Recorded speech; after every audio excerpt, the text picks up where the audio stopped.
회장님. 됐어? 네. 안녕하십니까. 안녕하십니까. 오늘은 4월 2일이네. 예. 벼감록을 하는 도중인데, 오늘 노자 제1장을 중심으로 해서 노자 특강을 이제 한번 하고 진행하겠습니다. 노자 제1장은 제가 칠판에 원문은 다 적어놨습니다. 오늘 노자 제1장에서 노에 대해서 제시하고 있는 내용의 핵심, 이게 노자의 사상의 총괄이라고 할 수 있는 부분이고, 노자 사상의 중심이 되는 부분은 노자 제1장에서 제시하고 있거든요. 여기서 이제 노자에서 제시하고 있는 도하고, 우리가 벼감록이라든가 선불교에서 제시하고 있는 평상심이도라든가 일심의 법을 중국 사람들은 전부 다 도라고 한마디로 이렇게 정리하고 있죠. 무심이도라든가 평상심이도라든가 대도무문이라든가 전부 다 인도에서 전래된 불교의 법을 중국 사람들은 도라는 언어로 바꿔서 쓰죠. 그래서 중국인들이 지니고 있는 도의 문화라고 하는 것은 중국 고전에서 노자나 유교에서나 제자백가, 장자 모든 고전에서 모두 다 중국인들이 도의 문화를 제시하고 있는 그 사상을 선불교도 그대로 수용한 거거든요. 그래서 오늘 요 점을 이제 중국에서 전하고 있는 도의 사상의 원류가 되는 것은 사실은 노자의 도라고 할 수 있습니다. 그래서 동양 사상의 핵심이 되는 언어가 도다. 이게 동양 사상의 인간이 지혜를 이루게 하는 핵심의 키워드라고 할 수 있는 말이 도죠. 그래서 도의 중심이 되는 말이 노자의 제1장에 제시하고 있는 도의 근간이 되는 부분이기 때문에 또 노자 제1장을 중심으로 공부해 보겠습니다. 자, 오늘 프린트에 좀 자료하고 같이 제가 그걸로 보충해서 쓰라겠습니다. 동양 사상의 중심이 되는 핵심 언어가 도라고 하는 사상의 언어인데, 우리가 노르에서도 공자가 아침에 도를 깨닫고 저녁에 죽어도 좋다. 유명한 말이죠. 도문도 석사가인데, 문이라고 하는 것은 깨닫다는 뜻입니다. 우리가 문이라고 하는 것은 여시아문 할 때 듣는다라고 하는 말은 언어를 대상으로 듣는 게 아니라 문은 깨닫다는 뜻이에요. 문성오도, 관세음보살이라고 하는 자신이 연불수행으로 제시한 법음을 자신이 깨닫는 것이 바로 연불삼매가 되는 거예요. 그래서 이거는 통이라든가 전부 다 문이라는 말을 쓰는데, 문은 소리로 듣는다 하면은 중생식으로 대상경계의 언어나 문자를 듣는 것이 되기 때문에 지혜가 되는 도가 될 수가 없죠. 그래서 이제 도를 깨닫고 이런 말이죠. 그래서 유교에서 제시하고 있는 도는 바로 인의애지신이라든가 오상이라든가 인의의 덕을 실천하는 지혜를 유교에서는 도라고 이야기합니다. 그래서 유교에서 유명한 이야기하고 있는 그 법문이 중용이라는 말도 있죠. 그죠? 중용이라는 말도 그걸 불교에서 중도하고 중용하고 이렇게 오해하고 착각하는 경우가 많죠. 이 때문에 똑같은 비슷한 언어라고 해서 같은 뜻이 아니라 중용하고 중도가 다른 것이거든요. 중국에서 유교에서 이야기하고 있는 중용은 윤식불중이라든가 이런 말을 이제 논어라든가 서경에서 쓰는데 과유불급입니다. 이게 논어에서 이야기하는 건 과유불급. 너무 지나친 것은 모질한 것만 못하다 이런 뜻이죠. 그래서 과유불급을 중국인들의 사상으로 이야기한다면 무엇이냐면은 10이라는 숫자예요. 10이라는 숫자가 중심이 되는 거죠. 그러면 12는 뭐죠? 이거는 지나친 거예요. 예, 지나친 거고. 10은 8과 9는 뭐죠? 이거는 부족한 숫자죠. 그죠? 그러면 여기서 10이라고 하는 것은 지나친 것은 11과 10이고 지나치지 미치 못한 것은 8과 9죠. 그러면 10은 무엇이냐 하면은 이건 중국인들이 중용어로 이야기하고 있는 것이 뭐냐. 바로 10을 중심으로 한 거죠. 숫자적으로 이야기한다면. 그래서 이제 중국에서 이런 사상을 가지고 10은 무엇이냐. 원수라고 해요. 원수. 원만한 숫자다. 원만한 숫자임과 동시에 무진의 수다. 무무진하게. 불교에서는 무진의 수. 그래서 이제 무진의 수를 이루게 하는 원수를 불교에서는 공이라고 해요. 공이 바로 불교에서는 중도예요. 근데 여기에서 중도의 사상이 중용에는 없어요. 이게 지나치지도 말고 모자라지도 말고 맞추어서 잘 하라고 하는 것이 중용이고, 이 불교에서 중도는 원수로 마음을 지나치지도 않고 모자라지도 않게 차별 분별에 선과 악이라든가 많고 적고라든가 옳고 그름이라든가 부모와 천지라든가 이런 차별의 언어를 모두 다 배우라는 뜻이거든요. 요거는 뭐냐? 지나치지 않고 모자라지 않게 잘 마음을 절충해서 잘 써라 하는 말이 중용이고, 이것은 불교에서 중도는 무엇이냐 하면은 일체의 모든 차별적인 분별심, 지나치고 모자라는 이런 모든 망심을 다 비우고 마음을 텅 비웠을 때 중도가 되는 거죠. 이 때문에 그건 다르죠. 그래서 이 가운데 마음을 잘 중심을 잃지 말라 하는 말은 중용이고, 마음을 텅 비우고 무일물 중에 무진장의 지혜를 자유자재하게 건립할 수 있는 능력을 갖추도록 하는 것 불교의 중도예요. 이게 비슷한 말 같지만은 다르죠. 내가 중도 이야기할 때 불교에서 뭐라고 했습니까? 배가 이쪽 언덕, 저쪽 언덕, 강 중간에도 머물지 않아야 됩니다. 그래야만이 배가 항상 지금 여기에서 시절이년에 자기 본부사의 지혜로 자기 역할을 할 수 있는 거잖아요. 이게 바로 불교의 중도라. 그래서 환경에서 이런 비유 부분을 해요. 이런 것이 비슷하다고 해서 같다 이렇게 보면 안 됩니다. 근데 노자에는 그럼 중도의 사상이 있느냐? 노자에도 있어요. 비슷한 말이 있어. 노자 제5장에 보면요. 수중이란 말이 나와요. 수중이란 말. 노자 5장에 나오는데 수중이란 말을 제시하기 전에 뭘 제시하고 있냐면 천지지간은 텅 비어서 뭐와 같으냐? 풀무와 같다. 풀무는 무엇이죠? 공기 집어넣는 거죠. 이게 천지지간이 텅 비어 있는 거예요. 텅 비어 있는 천지지간에 텅 비어 있기 때문에 모든 생명이 항상 무무진하게 다 작용을 하고 있다. 그래서 텅 비어 있는 거하고 텅 비어 있는 상태에서 항상 작용하고 있어. 근데 텅 비어 있으면서도 항상 작용하고 만물이 생명으로 작용하고 있는 것을 이렇게 표현해요. 그래서 이것은 노자에서 이 말은 중도란 말을 사용하지 않지만 내가 볼 적에 이 말은 중도의 사상하고 같아요. 왜냐? 노자는 도의 사상을 갖고 있기 때문에.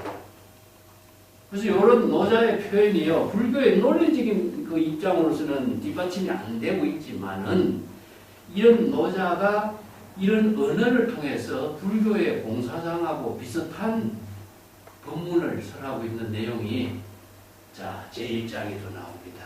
그래서 노자의 제1장을 논리가 없기 때문에 이것을 글자대로 번역하다 보니까 노자를 번역하는 분들이 전부 다 자신이 한자로 알고 있는 지식으로 번역하고 자신이 이해하고 있는 한자 지식으로 설명하니까 이 해석이 다양할 수밖에 없어요. 이게 노자의 사상하고는 나는 맞지 않다. 그래서 나는 이걸 불교의 사상, 불교의 법의 논리로 이 노자 제1장에 이해를 한번 해보자. 그것을 이제 내가 부제 붙인 거예요. 노자의 도와 불교의 법. 자, 여기서 이 법하고 도하고 같은 입장이다라는 거예요. 그렇기 때문에 유교에서 제시하고 있는 공자가 제시하고 있는 도는 자, 노자에서 제시하고 있는 도하고 어떤 차이가 있을까? 자, 세간에서 인의의 도를 실행하는 거죠. 이륜 도덕의 인의의 도를 실행하는 것은 뭐냐 하면은 이건 세간법이죠. 중세의 세간에서 인륜 도덕 오상의 도를 실천하는 거니까 인의 대지신 5가지 오상의 도를 실천하는 거니까 그죠? 이건 세간법으로서 제시하고 있는 도다 이렇게 볼 수 있고 노자에서 제시하고 있는 도하고 불교에서 제시하고 있는 법은 출세간법이다. 이 출세간법은 무엇이냐 하면은 세간인들이 사유하고 생각하고 있는 어느 체계가 이원적인 사고지. 이견으로 나누어지죠. 옳고 그름이라든가, 천지라든가, 부모라든가, 선악이라든가, 차별, 분별심의 이원적인 사고로 이루어진 것을 잘 가운데 절충해서 쓸 수 있도록 하는 것이 세간법의 하나의 도라고 한다. 출세간법은 이런 2가지 천지나 부모나 옳고 그름이나 자타나 이런 2가지의 차별적인 분별심을 모두 함께 다 비워라. 공이 불교에서는 공의 법문으로 써놨습니다. 그래서 노자에서는 공의 법문이 없어요. 없기 때문에 이런 언어를 갖고 이야기하고 있습니다. 그래서 이게 노자는 불교에서 이야기하고 있는 공의 법문이라든가 구리 법문이라든가 출세간지라든가 이런 논리로 뒷받침된 언어가 없기 때문에 이것을 한자 지식으로만 이해하려고 하니까 여러 가지로 한문으로서 이 문제를 풀어내니까 여러 가지 해석이 다를 수가 없어요. 그리고 논리적인 뒷받침이 정립이 안 돼가지고 해석이 다양하고 학자마다 번역하는 사람마다 해석이 다 다르고 여러 가지 많은 문제점이 나오게 되고 진정한 노자가 제시하고 있는 도의 본질을 제시하지 못하고 있다, 이해하지 못하고 있다 이렇게 볼 수가 있어요. 그래서 이런 문제점을 한번 보자. 왜 불교와 노자는 출세간법이냐? 세간법에서는 진정한 도를 이룬다는 것은 윤리 도덕의 한계를 두고 있고 출세간법에서는 일체의 윤리 도덕의 가치 기준까지도 초월하는 거죠. 그렇기 때문에 어느 문자까지도 초월해야 되는 것이고 의식의 대상 경계까지도 초월해야 되기 때문이죠. 그래서 이걸 이제 우리가 불교에서 본다면은 중국 문화에서 무의자연의 도를 제시했다는 것은 자연 그 자체잖아요. 자연의 상태로 되돌아가는 거거든. 그걸 이제 중국인들은 도교의 사원이 어디에서 이루어져 있습니까? 중국의 오학을 중심으로 이루어졌잖아. 중국의 오학이라든가 명산이 전부 다 산꼭대기에 높이 솟아있는 그 도교의 사원이 있죠. 이건 뭐냐? 도사들이 사는 곳이잖아요. 그죠? 도사들이 신선이 되어가고, 바둑을 뜨는 곳, 이런 환상적인 이야기를 많이 하고 있죠. 이건 뭐냐? 세간이 사는 삶에서 완전히 벗어나서 산중 도인이 사는 삶의 세계가 바로 출세간의 지혜로운 삶을 사는 세계를 이렇게 산악형에서 만들어냈죠. 그래서 산악형 종교다. 그래서 불교 역시 오학을 중심으로 발전됐죠. 이 때문에 불교와 도교는 세간법의 가치를 추구하는 종교가 아니라 출세간법의 지혜를 이루게 하는 도의 종교다. 이렇게 정리를 해볼 수가 있습니다.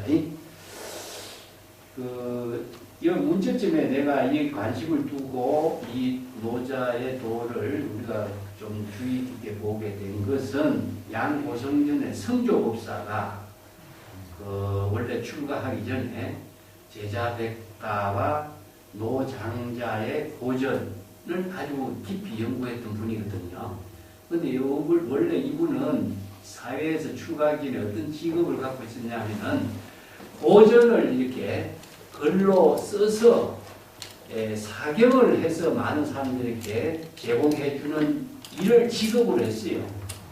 옛날에 글씨를 잘 쓰는 사람이 고전을 잘 베껴서 글을 전부 다 글로 썼으니까 이 글로 쓴 책을 만들어서 이제 제공해주는 그런 역할을 했던 분이니까 고전을 많이 읽을 수밖에 없죠.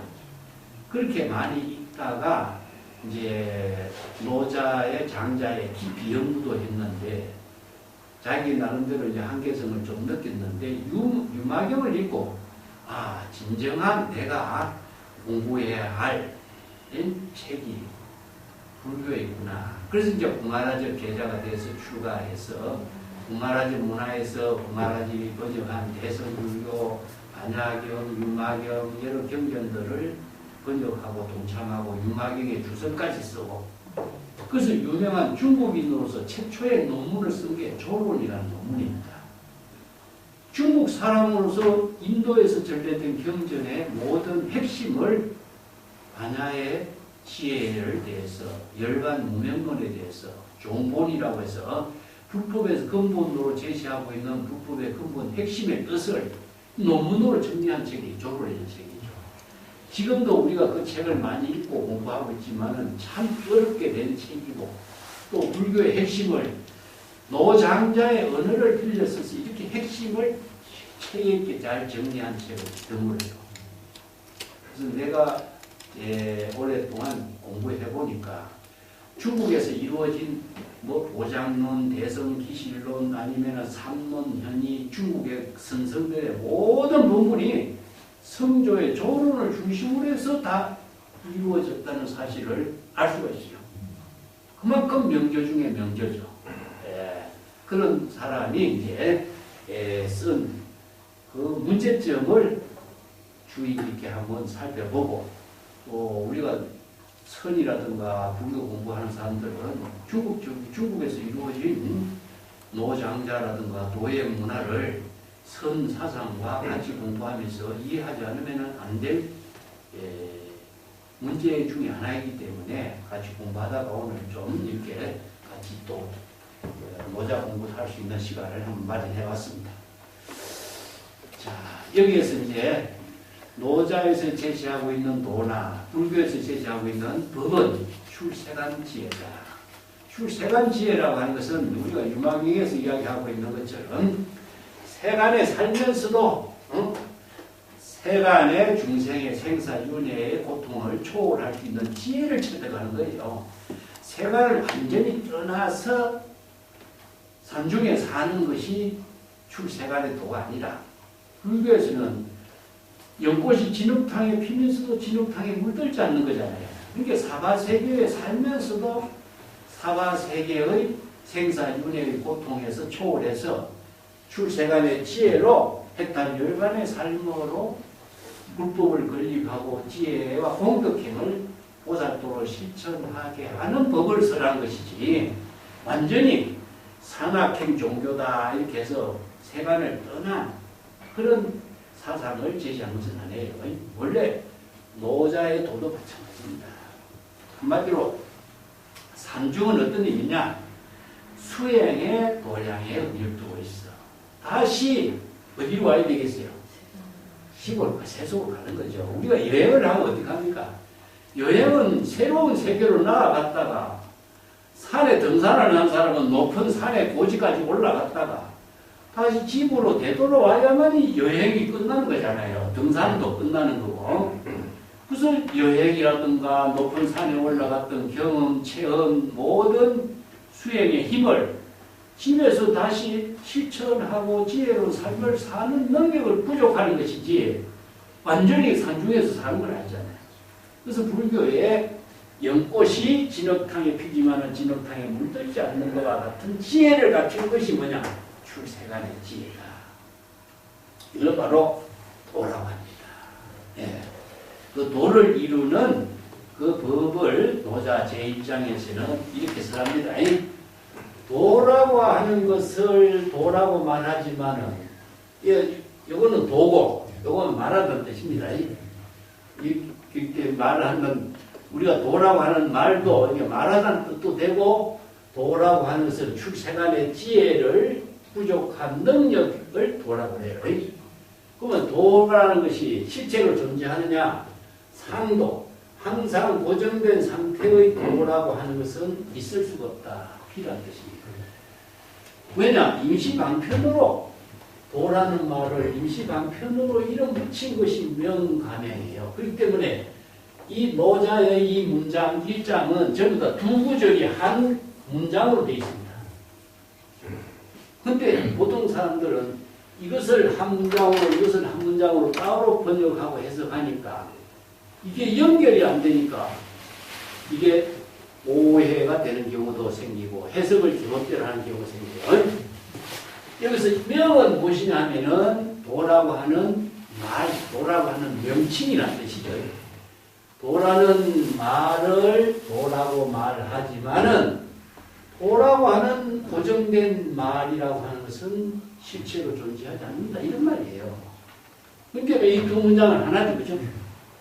도라는 말을 도를 도라고 말하지만은 실체로 존재하는 도는 없는 것이고, 도를 도라고 말하는 이름으로 붙여서 말하지만은 또 도라고 하는 이름이라고 하는 것도 실체로 존재하는 건 아니다. 그러면 도라고 하는 말은 뭐죠? 바로 불교에서 이야기하면 법과 같죠. 그죠? 자, 여기서 도라는 말을 누가 제시했느냐? 중국인들이 유교에서도 발견하고 도가에서도 발견했지만 도라고 하는 말은 출세간의 지혜를 이루게 하는 그 방편으로 제시한 말이죠. 이 도라는 말이 어떤 의미냐? 지혜로운 삶을 이루게 하는 길. 지혜로운 삶을 이루게 하는 길. 자, 인간이 왜 지혜로운 삶을 이루게 하는 길을 왜 제시했을까? 유교에서는 지혜로운 삶을 이루게 하는 길을 오상으로 제시했죠. 그죠? 그는 세간에서 지혜로운 삶을 사는 실천의 길로 5가지 오상을 중심으로 해서 인의의 도를 제시했지만은, 자, 세간에서 탐진치 삼록이라든가 오욕이라든가 모든 고통을 다 벗어나서 자신이 진정한 지혜로운 삶을 창조할 수 있는 길.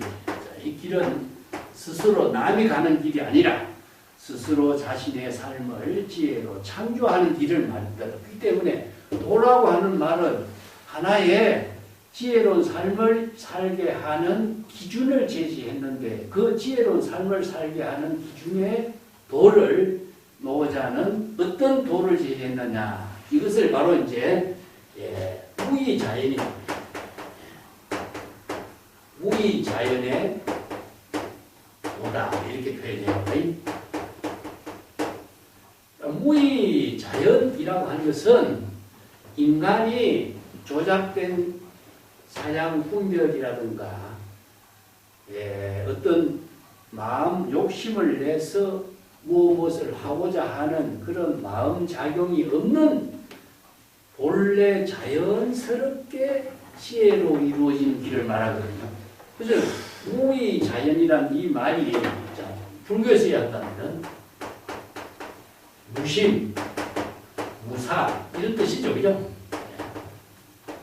자, 불교에서 이야기한다면 무심은 공이고 무사는 뭐냐?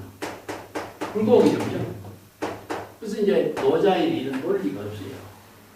그래서 이런 논리가 없는 언어들을 이제 불교의 논리하고 연결시켜서 같이 공부하고 이해해보자. 그런 의미로 노자 입장을 중심으로 해서 불교의 법하고 같이 공부하는 겁니다. 그 무의라고 하는 것은, 이라고 하는 말은 무엇이냐 하면은 행위입니다. 행위. 근데 행위가 우리가 몸으로 하는 행위가 있지만은 여기서 도를 이루게 하는 행위는 마음이죠. 마음 작용을 하네요. 그래서 이제 육체적인 행위가 이루어지기 전에 우리는 마음으로 무슨 일을 결정하면서 이루어지죠. 이 때문에 모든 행위는 우선 마음이 그 행위를 이루게 하는 근본이 되기 때문에. 그러니까 여기서 무심은 무엇이죠? 바로 무엇을 목적으로 대상으로 또 탐진치 삼독이라든가 오욕이라든가 이런 목적을 추구하고자 하는 행위의 마음이 일어나지 않는 상태잖아요. 이걸 바로 무의라고 해요. 무자연은 무엇이죠? 우리 마음이 본래 천년 자연 무심한 경지에서 진여자연이라고 하죠. 진여 그 자체가 무심의 경지에서 자연스럽게 지혜로 이루어지는 것. 그러니까 무심무사의 경지에서 진공묘유의 지혜로 이루어지는 것을 무의자연의 도다. 이렇게 노자에서 이야기했는데 불교에서 이야기한다면 뭐죠? 바로 저걸 법이라고 하죠. 진공묘유의 법이다. 똑같은 말이죠. 이 때문에 도라는 말하고 법이라는 말하고 이것은 이제 같은 내용인데 이게 중국의 선생들은 불법을 불도로 바꾼 거예요. 불법을 불도로 바꾸어서 번역한 책이 어디냐? 유마경이에요. 그래서 많은 경전이 불법을 많이 제시했는데 불도, 유마경은 불도품이 있죠. 불도품이 있어요. 그래서 불도품은 비도행을 하는 것이다. 비도에는 무의자연의 도를 실천하는 도를 비도행이라고 합니다. 이 때문에 무심하고 무사한 경지에서 중생심의 번뇌 망심을 다 비우고 진여일심의 지혜로 이루어지는 경지를 노자에서는 무의자연의 도 이렇게 표현해요. 근데 이 무의자연의 도를 누가 발견했느냐? 중국에서 노자가 처음 발견했어요. 그래서 장자는 한 조금 이후의 작품이고, 그래서 이제 노자 장자 하지만은 노자의 제1장이라든가 노자의 책은 전편이 한 5,000자 정도의 작은 책이지만은 이게 다양한 방편의 지혜로 논리적으로 설하지는 않았지만은 노자의 도는 노자에서 제시하고 있는 도의 사상은 도를 이루게 하는 건강, 한마디로 총론이라고 할 수 있어요. 총론을 제1장에서 제시하고 있는 거죠. 그래서 이제 이 무의자연의 도를 이루게 하는 이 법을 제1장에서 제시하고 있어요. 이 장에 이 법문을 노자의 말을 잘 이해하지 못하면은 노자 전체를 우리가 바르게 이해하지 못하는 것이고, 중국의 노자 장자 사상에서 제시하고 있는 무의자연의 도의 본질을 정확하게 이해하기 어렵죠. 그래서 이제 노자 제1장의 공부가 도를 이해하는 중심, 핵심의 내용들이다. 이런 의미죠. 그것은 첫 번째, 도라고 말하지만은 상은 무엇이냐 하면 불변의 상태, 고정된 상태, 항상 그대로 존재하는 도라고 하는 것은, 실체로 존재하는 도라고 하는 것은 있을 수가 없다. 이런 말이죠. 그죠? 이것은 불교에서도 이야기하잖아요. 불교에서 불법이라고 말하지만은 임시로 설한 거잖아요. 임시 방편으로 불법을 설한 것이지 불법이라는 고정된 실체로 존재하는 불법은 없는 거죠. 금강경 이야기하면 세존이 수보리하고 설법했을 때 안욕따라 삼약삼복이라고 하는 깨달음의 실체는 있느냐? 없죠. 무유정법이라고 하죠. 그죠? 불교에서는 무유정법. 무유정법 안욕따라 삼약삼복이, 이게 고정된 실체로 깨달음의 경지를 체득한 고정된 법이라는 것은 존재하지 않는다. 금강경에서 이렇게 설법한 것처럼 무실무라, 깨달음의 경지는 실체로 존재하는 깨달음이라는 건 없어. 그리고 반야신경에서 뭐라 그러죠? 무지영무더. 그죠? 무지. 깨달음을 체득한 지혜라고 하는 것도 실체로 존재하지 않는 것이고, 영무더이라. 깨달음이라고 하는 것을 대상 경계를 얻은 것도 없어. 영무더. 왜? 이무소득도. 무소득이기 때문에. 얻을 것이 없기 때문에 얻을 것이 없다는 거지. 그죠? 얻을 것이 없어. 그래서 무소유. 무소부, 무소득. 깨달을 것이 있다면 깨달음을 대상으로 추구한다면 이것은 우리가 불법이 아닌 거죠. 그래서 소승불교에서는 아라한이 번뇌망념을 죽이고 깨달음을 얻었다 하면 이거 정상만이라고 하잖아요. 정상만이기 때문에 바로 얻을 것도 없는 것을 얻었다고 하니까 깨달음이라는 존재하지 않는 깨달음을 환상으로 얻은 것이니까 바로 이건 정법을 이루는 것이 못 된다. 이게 정법이라는 것은 깨달아 체득할 고정된 법이라는 것은 실체로 존재하지 않는 거죠. 그래서 이제 공, 이체 법은 다 공이다. 실체로 존재하는 부분은 없다. 깨달음이라는 것도 그러면 뭐냐? 임시방편으로 네? 임시방편으로 부득이 무의자연의 도를 깨달아 체득할 수 있는 도를 임시방편으로 제시했을 뿐이다. 불교도 마찬가지잖아요. 제불열애가 임시방편의 언어로서 법을 설한 것이다. 법이라고 하는 것은 고정된 어떤 실체로 존재하는 것도 없다. 그렇지만은 불교에서 이야기하고 있는 법은 어떤 법이었죠? 불교에서 이야기하는 법은 자, 진여법, 불법, 자, 일심의 법, 선생들이 제시하고 있는 일심의 법. 일심의 법이라든가 불법을 한마디로 줄여서 전부 다 법이라고 표현해요. 그 내용은 무엇이냐? 진여 일심이 여법학의 지혜로 작용하는 법이기 때문에 부처의 지혜로 작용하는 법이라. 이 법이라는 것은 무엇이 어떻게 이루어지죠? 진공 묘유로 이루어지죠. 이 공, 불공의 논리로 이루어져. 그래서 중생심의 번뇌, 망심이 다 비워지고 진여 일심이 지혜로 작용하는 법이기 때문에 이걸 법이라는 말을 붙여. 이걸 이제 중생심의 번뇌, 망념을 다 비운 상태가 진공이요. 미묘하게 지혜로 작용하는 묘용이 있기 때문에 이것을 진공 묘유법이라고 해요. 제법 실상법이라고 해요. 근데 이 법이라는 것은 실체로 존재하지 않죠. 그죠? 근데 법의 내용은 일심의 법이라고 하는 것처럼 불교에서 뭐라고 표현했죠? 자, 잘 알고 있는 것이 뭡니까? 이체 중생이 본래 부족하고 있는 것이 뭐라고 했죠? 불성이죠. 자, 이 불성이라는 다른 말로 열애장입니다. 이체 중생이 모두 열애장, 열애 법신을 다 부족하고 있죠. 근데 이제 열애 비밀지장, 불성 이 법문을 대성불교에서 법화경에서부터 시작했죠. 소승불교에서는 이 법을 마음이란 말만 한마디 쓰고 있지 이것을 제시하지 못해. 대성불교에서는 불법은 무엇이냐? 이체 중생이 본래 부족하고 있는 불성, 열애장, 진여, 자성, 법성 여러 가지 언어로 표현하고 있죠. 이 법이 지혜로 작용하는 법을 제불열애가 발견했죠.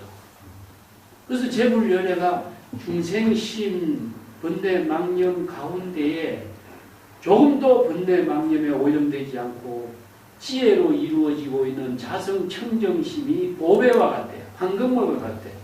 진흙탕에 있어도 진주 구슬과 같이 진흙탕에 물들지 않는 그 진여 자성의 근본 불성을 발견해서 이 불성을 깨달아서 불성의 지혜로 일심의 법이 진여의 지혜로 불법으로 이루어지도록 설법한 것이 무엇이냐? 대성불교의 불법이거죠. 근데 이 불법을 발견해서 이 불법을 깨달아 체득하도록 제불열애가 설법한 것이 뭐죠? 대성경전이잖아. 이게 대성불교의 제불열애는 모두 다 진여법이 이체 중생이 본래 부족하고 있어. 환경에 신기하다. 이체 중생이 어찌 제불열애와 똑같은 지혜와 덕성을 부족하고 있는가. 이걸 발견한 것을 신기하다고 이야기해요. 그래서 이 제불열애가 이 신기하고 신기한 제불열애가 발견한 이 법을 이체 중생들이 알도록 방편법문으로 설법한 것이 대성불교 경전이에요. 이게 수없이 다양한 화엄경에서는 10만 개성으로 설했고 대성불교에서는 8만 4천 법문, 비유법문, 방편법문으로 이 법을 설해서 이체 중생들이 이 법을 깨달아 체득할 수 있는 방법, 방향을 다양한 방편법문으로 비유법문으로 설법한 것이 이 법이죠. 노자도 마찬가지예요. 도라고 한 것을 노자가 발견했어. 일체 중생이 무의 자연의 도를 다 구족하고 있는데 그 무의 자연, 본래 천년 자연 빼묻지 않는 차별 분별심을 초월한 도를 구족하고 있는데 이 도를 노자가 발견해서 이렇게 설법한 거예요. 도라고 하는 것이 있는데 이 도라고 하는 것이 실체로 존재하는 도는 아니다. 부득이 이 도라는 말을 내가 임시방편으로 도라고 이름을 붙여서 도라고 제시했다. 근데 내가 도라는 말을 임시방편의 이름으로 도라고 했지만은 그 도라는 말도 실체로 존재하지 않는다. 이렇게 이야기한 거예요, 이게. 자, 불교에서 이야기하는 거랑 마찬가지예요. 똑같죠? 제불열애가 불성을 발견해서 불성이 지혜로 작용하는 법을 발견했는데 이 법을 깨닫도록 수없이 많은 방편의 법문으로 설법을 했어. 그 설법한 것이 뭐냐? 명이에요, 명. 언어 문자로 설법한 거예요. 근데 언어 문자로 설법했지만은 언어 문자를 통해서 이 도를 깨닫도록 설법한 말이 방편이 언어 문자다. 근데 사람들이 방편 법문이 실체로 존재하는 도라든가 실체로 존재하는 언어라고 생각한다면 도라는 말에 전부 다 집착할 거 아니에요. 그러니까 제불열애가 임시방편으로 설했지만은 임시방편으로 설한 법이나 도나 언어나 문자에 집착하지 말라 하는 말이 뭐죠? 공이란 법문이라. 왜냐? 언어 문자에 집착하면은 진정한 불성의 지혜로 작용하는 법을 도가 지혜로 작용하는 법을 깨달아 체득할 수 없어. 왜냐? 언어 문자의 대상경계, 도라는 말이 대상경계가 되거나 도라는 말을 의식의 대상경계로 두고 있는 한 도는 이루어지지 않으니까. 그래서 부득이 언어로 도를 설하지 않을 수 없어. 왜냐? 사람들이 도라는 말을 이해하려면 언어로 설해야 되니까. 부득이 임시방편으로 내가 도라는 말을 인명이라 도라는 말을 도라고 이름을 붙여서 도라는 말을 제시해서 여러분들에게 이야기하고 있다. 그렇지만은 도라는 말이 실체로 존재하는 고정된 실체로 존재하고 있는 도라는 말이라고 하는 것은 존재하는 건 아니다. 내가 부득이 도를 이해할 수 있도록 도를 깨닫도록 도를 안내하도록 내가 도라는 말을 임시방편으로 제시해서 여러분들에게 말하는 것이니까 도의 본질을 깨달아 체득해야지 도라는 실체라든가 도라는 말이라든가 이런 것을 의식의 대상에 두고 도를 이해해서는 안 된다 이런 뜻입니다. 요걸 지금 첫 구절이 노자에서 제시하고 있는 이 첫 구절이 도의 핵심을 이야기해요. 그래서 이 첫 구절을 이해하지 못하면요 노자에서 제시하고 있는 도의 본질 그걸 잘못 오해하는 겁니다. 이게 언어로서 아무리 이것을 이해한다고 해도 우리가 말로 이해하는 도지 실제로 도를 깨달아 체득하게 하는 지혜는 우리가 터득할 수 없는 거죠. 그래서 이제 두 구절을 무엇이냐 하면은 이것을 부연한 거예요. 이게 노자의 제 입장에서 이 첫 구절이 있어요. 이 첫 구절을 방법론을 제시하고 도를 깨달아 체득하는 것이고 도의 내용을 설하는 것이 이제 두 번째 구절이고 도를 깨달아 체득하게 하는 법이 세 번째 구절이고 도가 지혜로 작용하는 미묘한 경지가 네 번째 구절이에요. 이 첫 번째 구절을 중심으로 해서 이 노자 제1장의 구절이 문장이 다 이루어져 있어요. 네. 그렇기 때문에 첫 번째 구절은 불교에서 이야기하고 있는 법의 설법한 내용의 구절하고 똑같은데.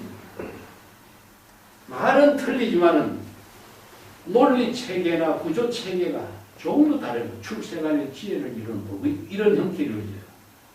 세간의 법이라고 하는 것은 그 지식을 익혀서 그 지식을 내가 순간순간 판단해서 쓰는 것이지만은 출세간의 지혜라고 하는 것은 지혜로 쓰는 능력을 갖춰야 되는 거예요. 이게 뭐냐? 불지견이에요.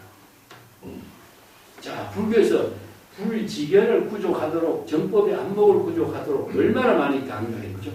근데 노자의 40원짐은 정법의 안목을 구족하는 능력, 불지견을 구족하는 능력이 노자에서는 설하지 않았어.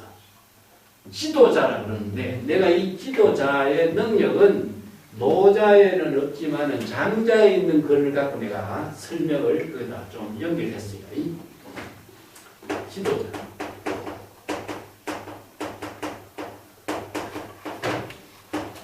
이 도를 쓸 수 있는 능력이 도를 깨닫고, 도를 깨닫는 것이 뭐겠어요? 도라고 하는 노자가 제시하고 있는 우의 자연의 도라고 하는 것 자체는 실체로 존재하지 않는다. 도라는 임시방편으로 제시한 말도 실체로 존재하지 않는다. 이것은 무엇이죠? 오히려 그죠? 도라는 말은 언어나 도의 경지나 그것이 실체로 존재하지 않지만은 도의 경지를 깨달아 체득하는 경지는 무엇이냐? 말은 불공의 묘유가 있어야 되겠죠. 불교에서 이야기한다면은 언어나 모든 문자를 다 비운다 했을 적에 불공은 무엇이냐? 바로 우리가 본심의 지혜를 이루어지죠. 여기서 도라는 임시방편의 언어, 명칭 이것을 의식의 대상 경계에서 비우고 도가 지혜로 작용하는 본심으로 이루어지는 능력을 갖추는 거죠. 불교도 그렇잖아. 근데 노자의 또 하나의 문제점이 무엇이냐? 이 우의 자연이란 말은 썼는데 이 마음을 연결시키잖아. 그래서 노자에 대한 오해가 많이 생기는 것이 이제 우의 자연하고 만물지모라든가 천지의 근본의 시작이라든가 이런 말 붙이니까 천지의 근본의 시작이고 만물의 생명의 어머니다 이렇게 하니까 우의의 자연의 돌이 만물을 만들어내는 하느님으로 생각해버린 거예요. 그 노자 강의를 하고 노자 책을 번역한 사람들이 전부 다 하느님 창조주와 연결해서 다 설명해놨어. 이건 유물론이잖아. 우의의 도를 이루는 것은 유심이지 유물이 아니잖아. 근데 유물론하고 유심론하고 착각 속에 또 있으니까 이 책을 이걸 번역하는 사람이 이해하는 사람이 자기 생각대로 이해하고 번역하니까 유심론인지 유물론인지 이것도 정리를 못하고 혼란에 빠진 거예요. 만물을 만들어낸다 이런 말 천지의 시작이라든가 이런 말 쓰니까 전부 다 우의 자연의 도가 신비스러운 어떤 만물을 만들어내는 어떤 하느님과 같은 존재라고 생각해요. 이런 문제점들이 이제 노자의 글을 오해를 해서 많이 오역을 만들어내고 착각하게 만드는 책이 많이 만들어진 거예요. 노자 책이 얼마나 많아. 자, 이런 문제점들을 오늘 하나하나 공부해 나가겠습니다. 이 때문에 문제점이 무엇이냐. 노자에서는 무의자연이라는 말을 쓰는데 불교에서 이야기하고 있는 것처럼 마음의 근본, 본성, 불성과 연결을 시키잖아. 이게 유심론인지 유물론인지 혼란스럽게 만드는 문제점이 있기도 해.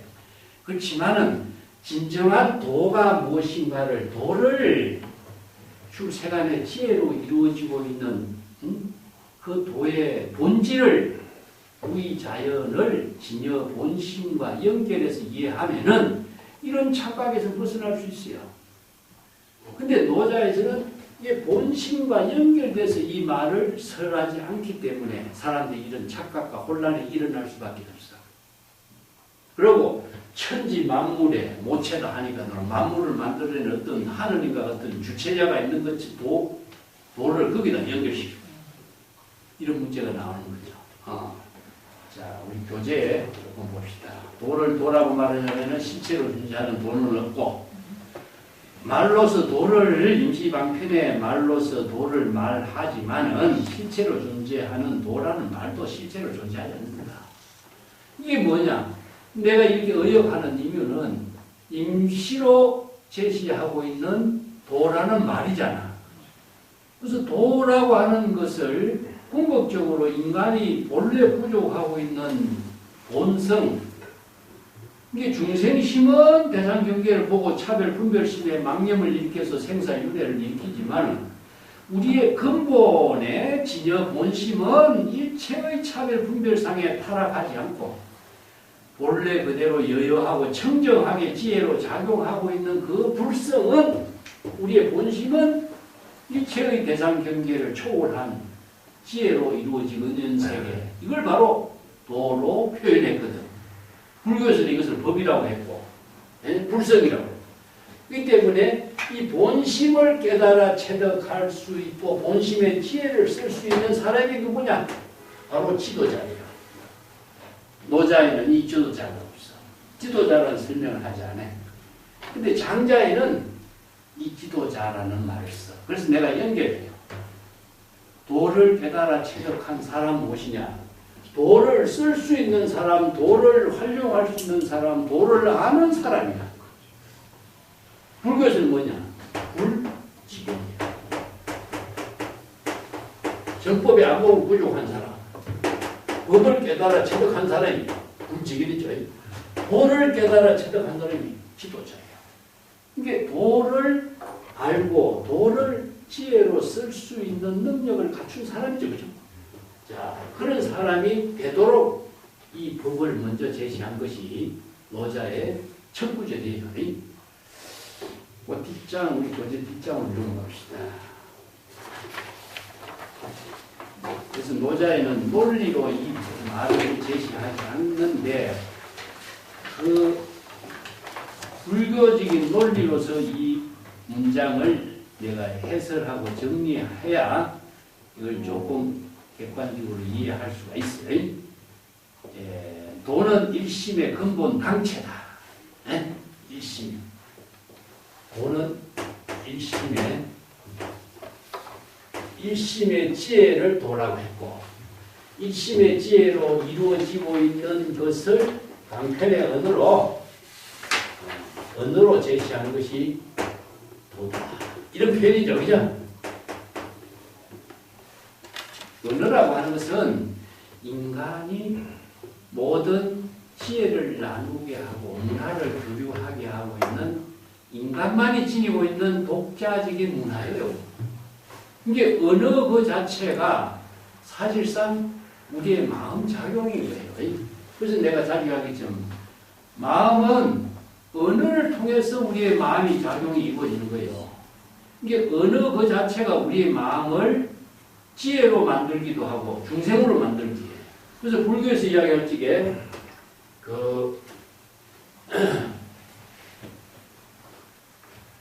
여기에서는 일심이고 이것은 언어입니다.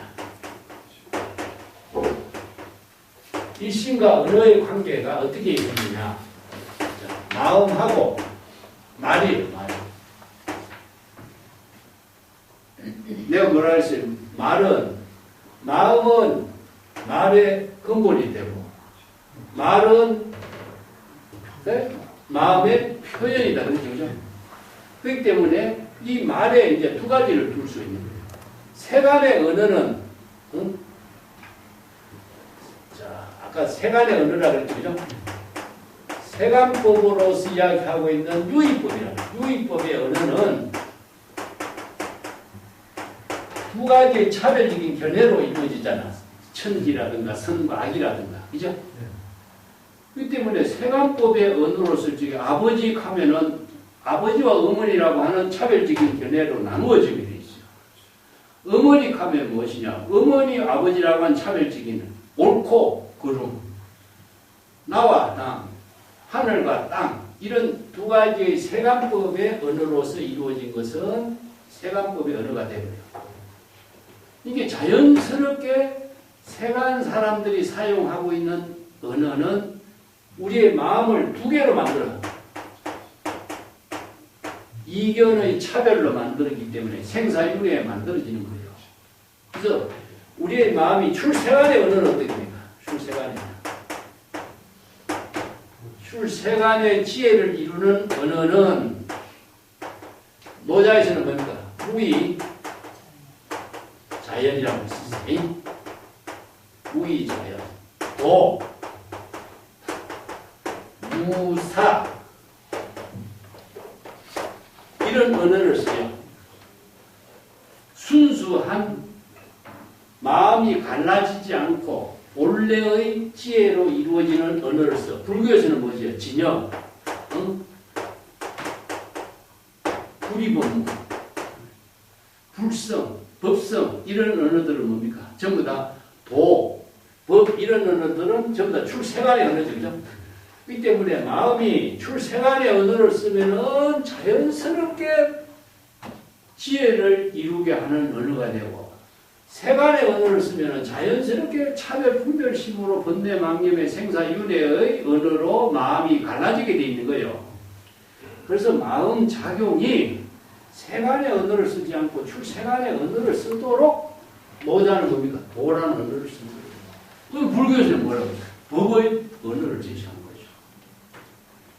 그래서 마음 작용이 언어와 함께 이루어지고 있다는 사실이기 때문에 우리가 노자에서는 이게 마음 작용과 언어를 이렇게 연결해서 설하지 않았기 때문에 이걸 이해하는 논리가 좀 부족한 거예요. 근데 불교에서는 정확하게 구분되어 있어. 자, 우리가 금강경에 이야기하잖아. 선남자 선여인이 이 경전의 법문을 수지 독송하면은 그는 곧 열애가 된다 그랬죠. 왜 그럴까? 선남자 선여인이 진여일심으로 출세간의 지혜의 방편 법문을 수지 독송하면은 곧 열애가 되는 거예요. 이게 출세간의 지혜의 언어를 마음으로 수지 독송하면은 저절로 재불열애가 되는 거예요. 그래서 경전을 수지 독송하는 방편 수행이라고. 근데 세간의 언어를 쓰면 우리 마음은 저절로 차별 분별심의 언어로 마음이 바뀌어져 버려요. 그래서 우리의 마음을 바꾸는 것, 환경에서 뭐라고 그랬죠? 일체 유신조라고 그래. 일체 법을 오직 마음으로 바꾸는 것은 마음을 어떻게 바꾸겠어요? 바꿀 수 없죠. 마음을 바꾸는 것은 언어를 통해서 바꾸는 겁니다. 그래서 노자가 도라고 하는 언어를 왜 제시했겠어? 이 도를 깨달음으로 해서 무의 자연의 도를 이루게 하도록 후덕이 이 도라고 하는 언어를 말로 제시했습니다. 불교도 마찬가지예요. 재불열애가 왜 수없이 많은 인간의 언어가 있는데 특별하게 경전의 말을 새로 만들어서 설법했겠어. 세간의 언어는 출세간의 지혜를 이루지 못해 생사윤회를 해탈하는 언어가 아니에요. 그래서 푸덕이 재불열애가 방편법문을 출세간의 지혜를 이루는 방편법문의 언어를 만들어서 설법한 거예요. 이게 바로 재불열애가 방편법문, 비유법문으로 설법한 이유가 여기 있어요. 그래서 노자가 왜 무의 자연의 도를 그렇게 강조해서 이 도라는 말을 처음 제시했겠어? 그리고 이 도라는 말을 말로서 도라는 말로서 제시하게 된 의미가 첫 구절에 있는 거죠.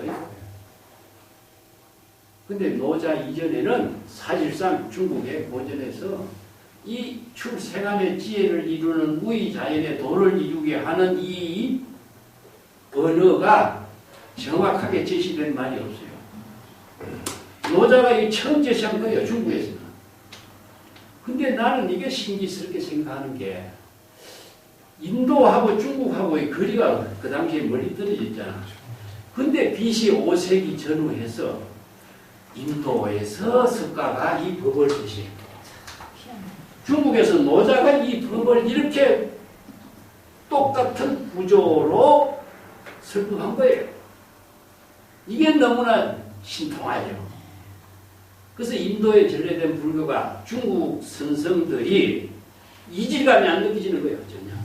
노자의 도를 공부했던 사람이 불법을 그대로 갖다 붙이니까 하나도 다름이 없어.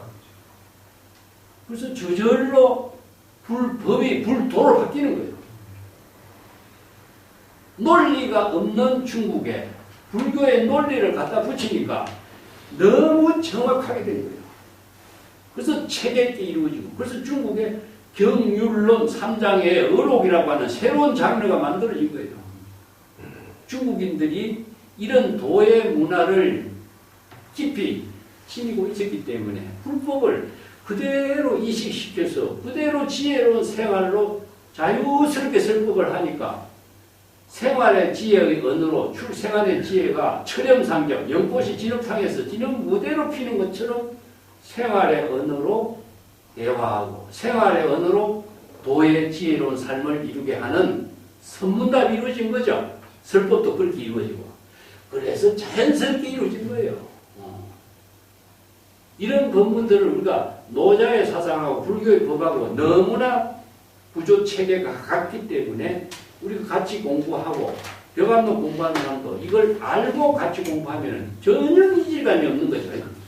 그래서 같이 공부하면서 한번 노자를 중심으로 입장 공부하고 벽암록 공부하는데 연결해서 같이 잘 이해하면 도움이 된다.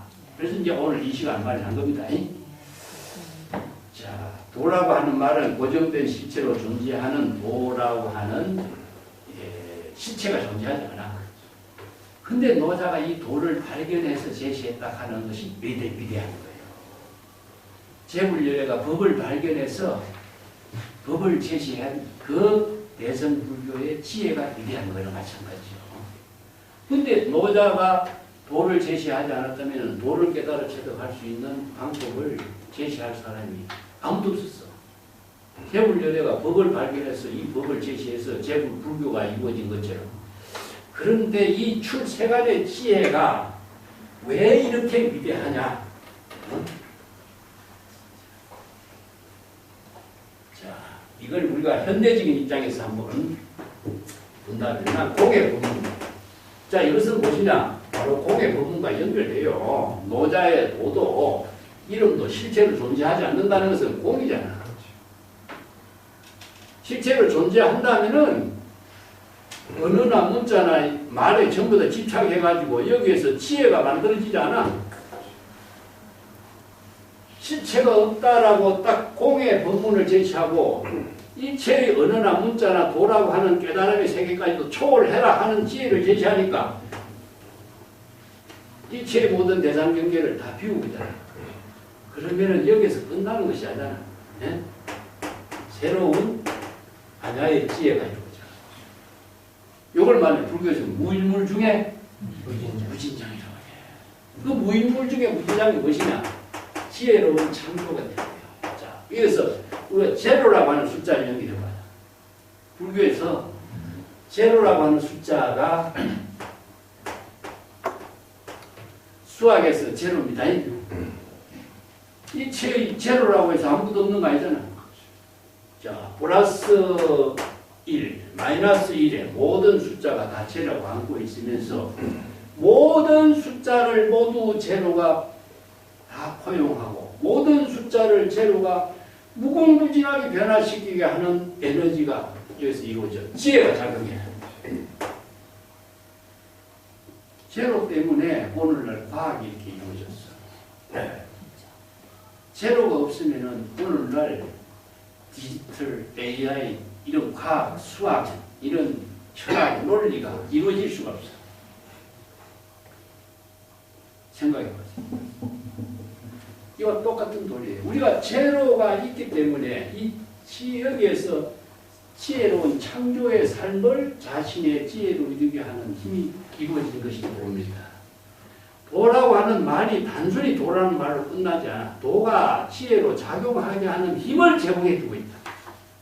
불교에서 이야기하고 있는 법이라고 하는 것도 우리가 모든 언어를 대상으로 본다면은 지혜가 창조하게 하는 힘이 막혀버린다 이거죠. 근데 그것을 뚫어 주니까 무궁무진하게 새로운 안목이 열리고 새로운 세계가 보이고 새로운 세계를 관찰하고 제시할 수 있는 힘이 지혜로 막 드러나게 됩니다. 그래서 이 법을 제시하고자 도를 쓰는 거고 불교는 법을 설해준 거예요. 근데 세간의 모든 언어는 차별 분별의 갈등 속에서 막혀버리기 때문에 이 새로운 지혜가 창조하게 하는 힘이 나오지 않는 거죠. 그래서 유마경이 뭐래? 우주의 근본에서 일체법을 건립한다. 마음이 재불열애를 창조한다. 창조하는 힘이 어디에 있겠어요? 그래서 이 법을 아는 사람만이 지혜로운 삶을 창조해요. 모르는 사람은 이 언어에 속박되어가지고 빡 막혀있는 거예요. 한마디가. 그래서 여기에 도라는 말을 했지만은 도라는 말은 실제로 존재하는 것이 아니고 도라는 말을 말로 했지만은 도라는 말 그 자체도 실제로 존재하지 않는다. 이 말을 도라는 말이나 도라는 말 그 자체를 평평을 이거부터 먼저 딱 제시하는 거예요. 불교에서 법을 수행했지만 이 법에 내 말에 집착하지 마라. 내 말에 의존하지 마라.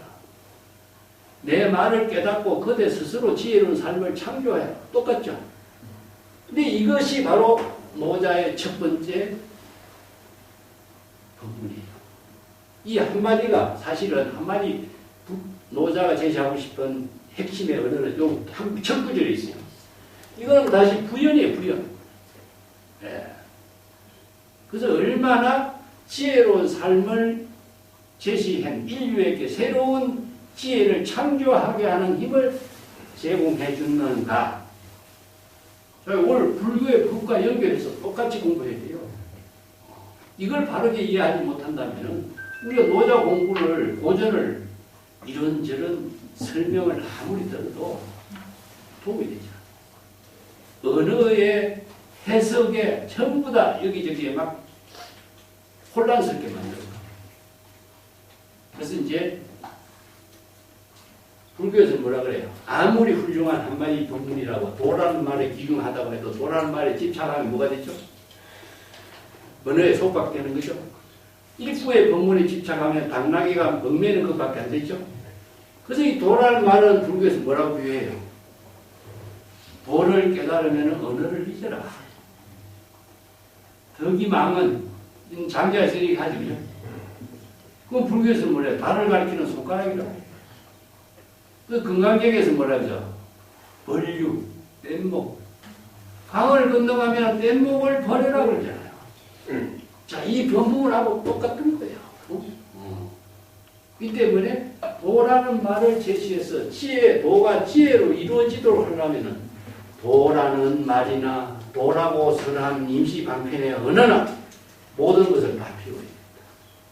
그래서 이것부터 철저하게 먼저 제시하고자 이렇게 이런 표현을 쓴 거죠. 그래서 이 두 문장은 하나의 문장이에요. 근데 명이라고 하는 거니까 전부 다 명을 이름이라든가 뭐 이렇게 만드니 도라는 말을 명이라고 해요. 불교에서는 뭐냐? 명자라고 해요. 명자이. 명자라고 하는 말은 임시방편의 언어를 전부 다 명자라고 해요. 우리가 사물을 이야기했을 적에 모든 이름이 다 명자잖아. 네? 도라는 이름이에요. 도라는 이름. 도라는 말. 이게 모든 사물은 언어는 그 언어가 제시하고 있는 독창적인 이름이 있어야 돼요. 이름이 없으면은 그 이름으로서 널리 사람들에게 알려질 수가 없어. 그렇기 때문에 세간의 모든 사물은 다 이름을 갖고서 많은 사람들이 그 이름을 활용해서 지혜로운 삶을 살도록 해놨잖아요. 그릇을 하나 만들어도 그릇에 이름이 다 달려. 그것이 활용하는 방법이 다르기 때문에. 그런데 도라고 하는 말을 바르게 알아야 도를 쓸 수 있는 거나 마찬가지. 그렇기 때문에 바르게 알도록 부득이 이런 이름으로 도를 제시했을 뿐이다. 임시로. 그래서 임시라고 해요. 왜 임시냐? 고정된 실체로 존재하는 도가 없기 때문에 부득이 임시로 이 도를 제시했을 뿐이다. 이런 표현이죠. 두 번째 구절은 뭐냐? 자, 도라고 하는 이름이 없는 게 무명이에요. 도라고 말했지만은 도라고 하는 이름이 없어. 본래는 이름이 없는 거예요. 도라는 이름을. 부득이 임시로 도라고 하는 이름을 붙여서 내가 도라고 첫 번째 이야기했지만은 도라고 하는 이름이 실체로 존재하는 건 아니다. 이겁니다. 그래서 이제 무명이라는 말을 써요. 무명은 천지시욕하는 것은 도라고 하는 이름이 없는 것은 이름이 없는 것이니까 이게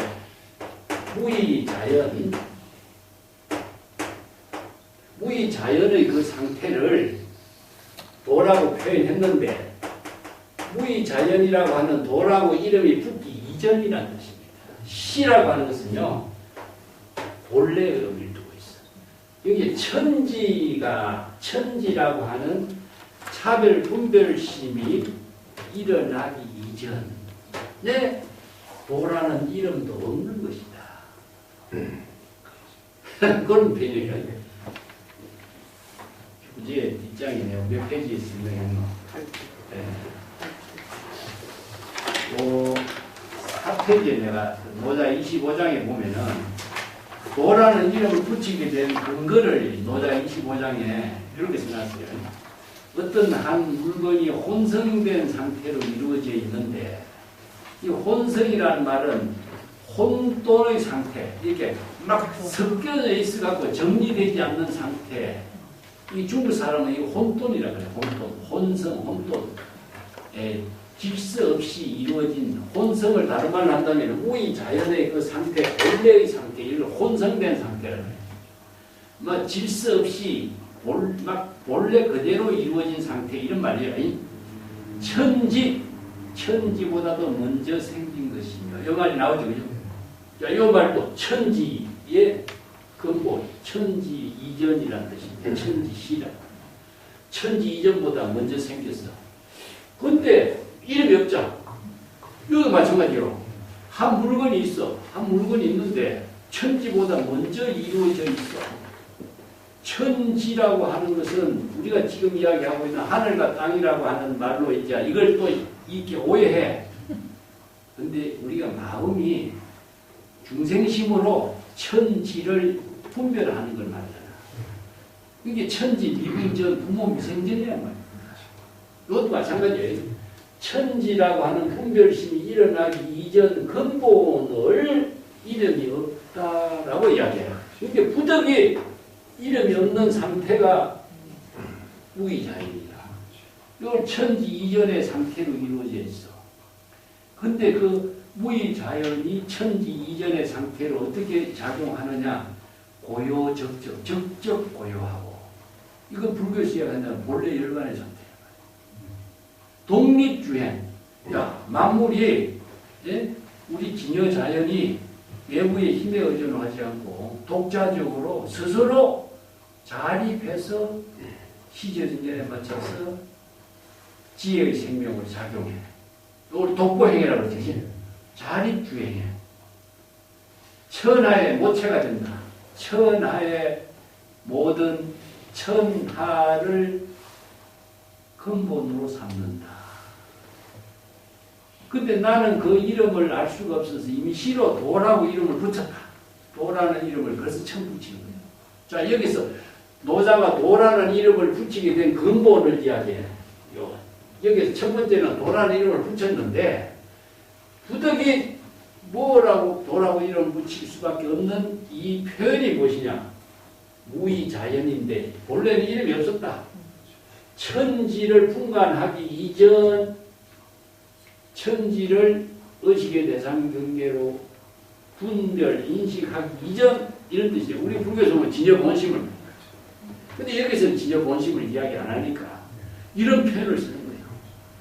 예. 그래서 이제 천지를 분별하고 인식하기 이전이니까 중생심으로 대상 경계를 하늘과 땅이나 부모나 선과 악을 분별하기 이전이니까 시라고 하는 것은 시원 근본을 말한다. 예, 시라고 하는 것은 근본.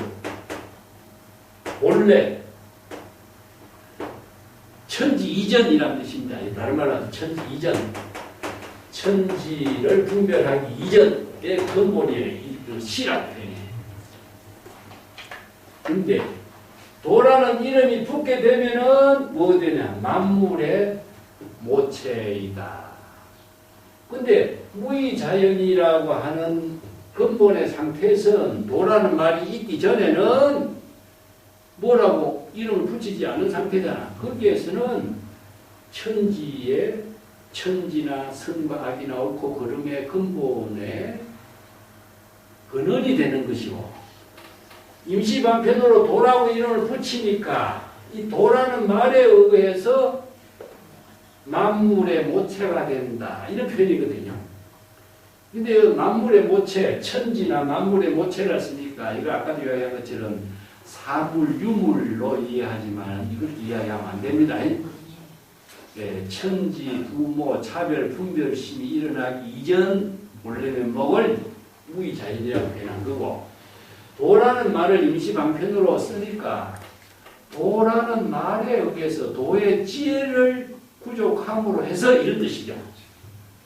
도라고 하는 말이 이루어지게는 진여 본심이고, 도를 지혜로 쓰는, 도를 지혜로 쓸 수 있는 말을 가지고는 너희야 도가 만물의 모체가 됩니다.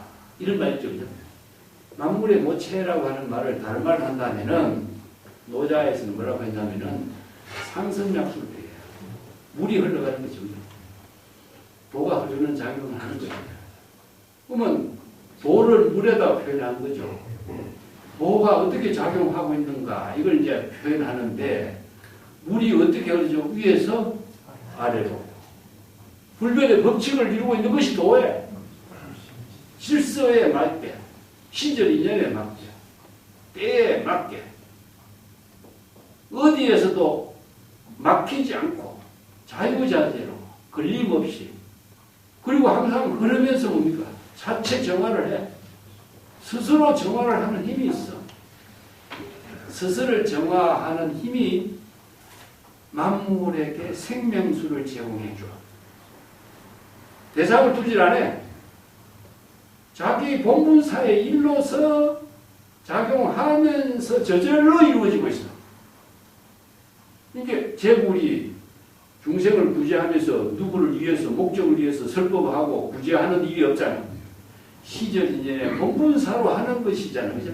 이 물이 흘러가면서 저절로 정화되면서 만물에게 생명수를 제공해서 만물이 각자 생명 활동을 할 수 있게 해주는 근본이 된다, 이겁니다. 대상이 없지. 이렇게 무의자연이 무시무사하게 작용하고 있는 것을 도가 무시무사하게 지혜로 작용하면 만물을 양육하게 하는 근본 모체가 되는 것과 같아. 도라는 언어를 쓸 수 있을 때 그런 거예요. 도라는 언어를 쓰지 않을 때는 무의자연 본래 상태라, 우리가 진여 자체가 그냥 이체의 언어를 초월해서 자체적으로 지혜의 생명이 작용하고 있는 거, 혼성된 상태니까 독립주의해. 스스로 자기 본분의 생명 활동을 하고 있을 뿐인데, 도라는 단편의 언어를 쓰니까 어떻게 돼? 지혜가 작용하잖아. 이게 도는 궁극적으로 뭐겠어? 지혜가 작용하는 지혜. 어떤 지혜겠어? 출세간의 지혜다. 이 중생심으로 조작하고 차별, 분별로 하는 세간의 지혜는 이 불가능한데, 출세간의 지혜니까 저절로 무시무사하게 이체의 만물과 함께 생명활동을 함께 하면서도 저절로 만물에게 생명수를 제공해서 지혜의 생명이 만물을 생명에 작용을 할 수 있도록 저절로 상구볼이 하와중생의 보살도가 이루어진다, 이겁니다. 바로 불교에서 뭡니까? 신이 도원 공덕로예요. 신심을 진여일심의 지혜로 부족했을 때에 상구볼이 하와중생의 공덕로가 이루어지는 거나 똑같죠? 이게 불교에서는 이렇게 논리적으로 설했는데, 노자에서는 이렇게 설해요. 도라는 말이 없을 때는 천지 만물의 근본이 되지만, 도라는 방편의 언어를 가지고 지혜로 쓰면은 만물의 모체가 되는 작용을 하고 있다. 그래서 부득이 도라는 말을 무의자연의 도라는 말로 제시하지 않을 수가 없어. 근데 임시 방편의 언어를 유명이라고 했어. 언어가 없는 것은 문명이다. 우리가 마찬가지잖아. 불교가 방편 법문을 수없이 제시했기 때문에 방편 법문을 통해서 방편의 지혜로 일체 중생을 구제하는 일이 이루어지고 있죠. 우리가 도라는 법이라고만 딱 이야기하고 방편의 언어가 없으면 어떻게 신제진연에 따라서 방편의 지혜로 일체 중생을 구제할 수 있는 묘용이 이루어지겠어요? 똑같죠? 이게 이제 근본을 이야기하지만은 근본이 지혜로 작용하는 것은 도라는 방편의 언어를 통해서 이루어지고 있다는 사실을 이야기해요.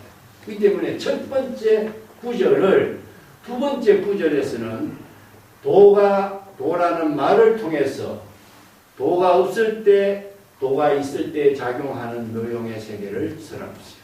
그렇기 때문에 이 첫 번째 구절을 조금 부연 설명했죠. 예. 그래서 무명과 유명이라는 말을 쓰는데 이걸 도와 연결시켜서 함께 이해를 하지 않으면 여러 가지 오해가 생길 수가 있죠. 또 세 번째, 이 말도 재미나죠. 항상 상이라는 것은 도를 깨달아 체득해. 그러므로 항상 도를 깨달아 체득한 그 도에 대한 욕심이 없고 욕심이 있고 이렇게 표현해요.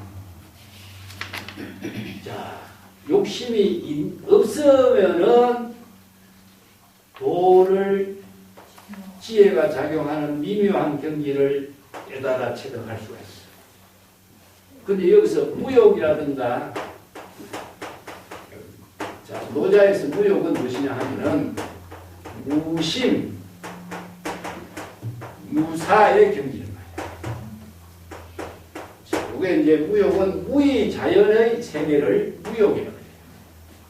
무의자연의 도를 무시무사하게 실천하는 것, 이게 도를 깨닫는 입장을 이렇게 씁니다. 요건 이제 도의 내용이죠.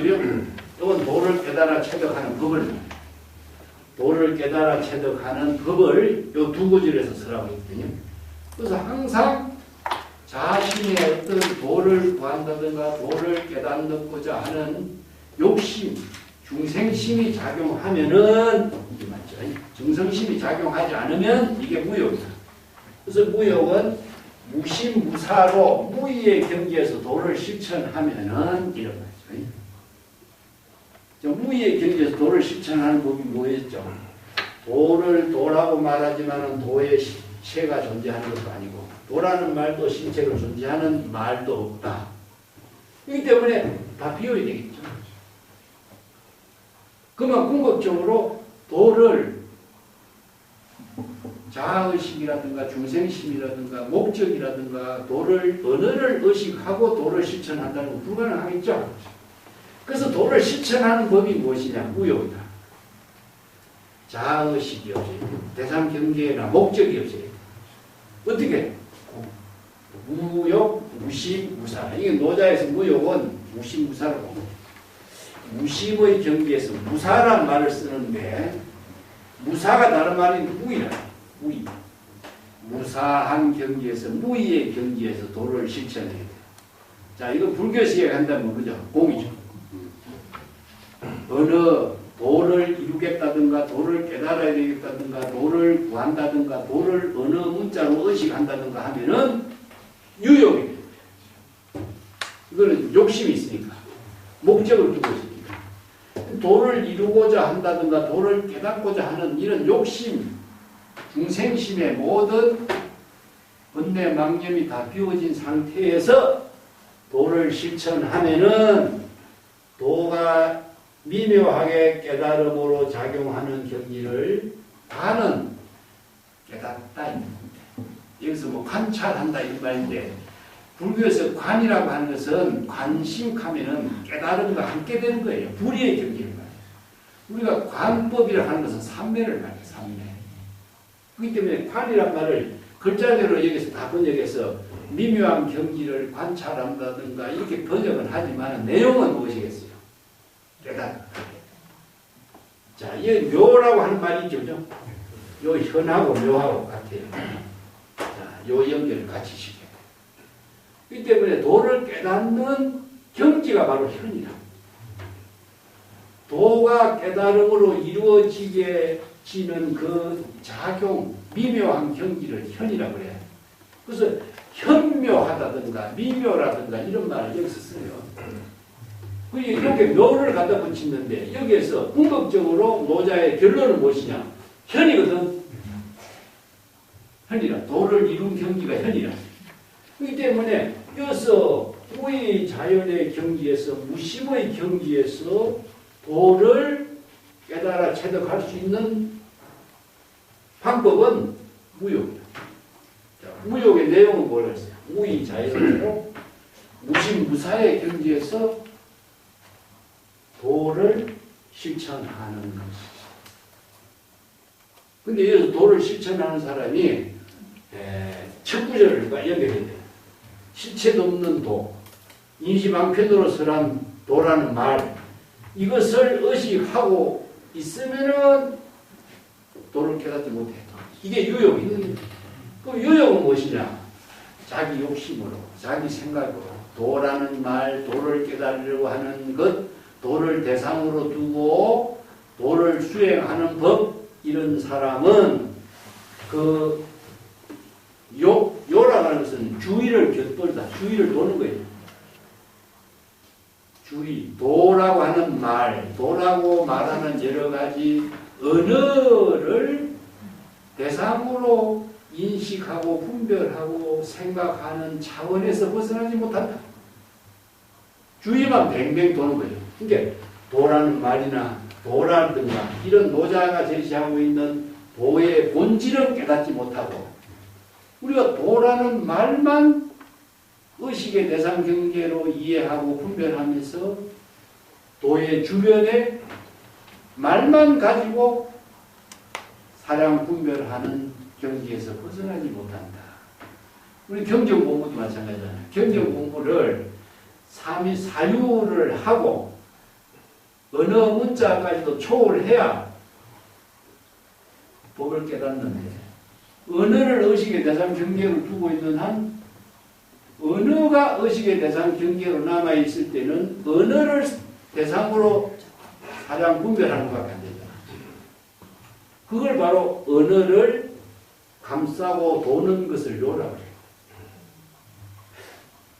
아무리 훌륭한 법이라도 도나 법이라도 도의 법이라고 하는 것은 언어 방편의 언어인데 방편의 언어는 지혜를 깨달아 체득하도록 제시하는 말이지 그 자체는 지혜가 될 수가 없어. 그 지혜가 되려면 어떻게 되겠어? 바로 언어를 통해서 언어를 비워야 되겠죠. 그걸 뭐라고 하는지 불교에서는 아까 덕이망언 했지가 노자에서 우리가 쉬운 말로 덕이망언이나 합시다. 도를 깨달아 체득하면은 도라 말을 언어를 이제 이 불교에서는 뭡니까? 바로 아까 얘기했던 뗏목을 건너간다든가 달을 가리키는 손가락이라든가 뭐 기실론에서 이는 견언이라고 치죠. 한편의 언어를 통해서 지혜를 체득하면은 언어를 잊어야 되는 것이죠.